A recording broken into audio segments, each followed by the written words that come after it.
Hi all welcome to our channel roaring heart. நம்ம பி பிளண்ட்லேருந்து ஹாட் ஷார்ட் அந்த ரேஞ்ச் ஆஃப் ப்ராடக்ட்ஸ் வந்து ட்ரை பண்ணலான்னு எடுத்திருந்தோம். ரீசெண்டாக நம்ம வந்து அகேரோவுடைய 3-in-1 ஹேர் ஸ்டைலர் வாங்கியிருப்போம். லிங்க் வந்து நான் கொடுக்குறேன், அதை டச் பண்ணி பாருங்கள். அதுக்கு யூஸ் பண்ணணுன்னா நம்ம இந்த மாதிரி ஸ்ப்ரேஸ் எல்லாம் யூஸ் பண்ண வேண்டியது அவசியம். அதுக்காக தான் வந்து நான் எடுத்திருந்தேன். 3 ப்ராடக்ட் எடுத்தால் 999 பி பிளண்டோட வெப்சைட்டில் ஆஃபர் போயிட்டு இருந்தது. ஸோ நான் வாங்கியிருந்தேன். ஃபஸ்ட்டு அவங்களுடைய ஹேர் ப்ரொடெக்ஷன் ஸ்ப்ரே. எந்த ஹீட் டூல்ஸ் நம்ம யூஸ் பண்ணுறதுக்கு முன்னாடி இந்த ஸ்ப்ரே வந்து நம்ம அடிக்கணும். மூடி இதில் இல்லையா, இல்லை எனக்கு தான் இவங்க மூடி கொடுக்கலையான்றது தெரியலை. ஸோ எனக்கு கேப் வந்து இல்லாமல் தான் வந்திருந்தது.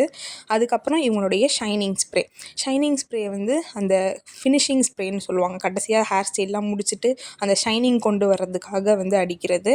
இன்னொன்று வந்து ஹோல்டிங் ஸ்ப்ரே. எந்த ஹேர் ஸ்டைலுமே நிற்கணும், ஒரு கேர்ள்ஸே பண்ணணும், அந்த கேர்ள்ஸ் வந்து நிற்கணும், லாங் லாஸ்டிங்காக இருக்கணும்னா இந்த ஹோல்டிங் ஸ்ப்ரே அடிப்பாங்க. இந்த ஹோல்டிங் ஸ்ப்ரே அடித்தா ஒரு மாதிரி ஹேர் வந்து ஸ்டிஃபாக ஆகிடுன்றதுக்குனால தான் ஷைனிங் ஸ்ப்ரே வந்து கடைசியாக அடிப்பாங்க. ட்ரை பண்ணிட்டு நான் ரிவ்யூ சொல்கிறேன். நெக்ஸ்ட் வீடியோவில் பார்க்கலாம். பை.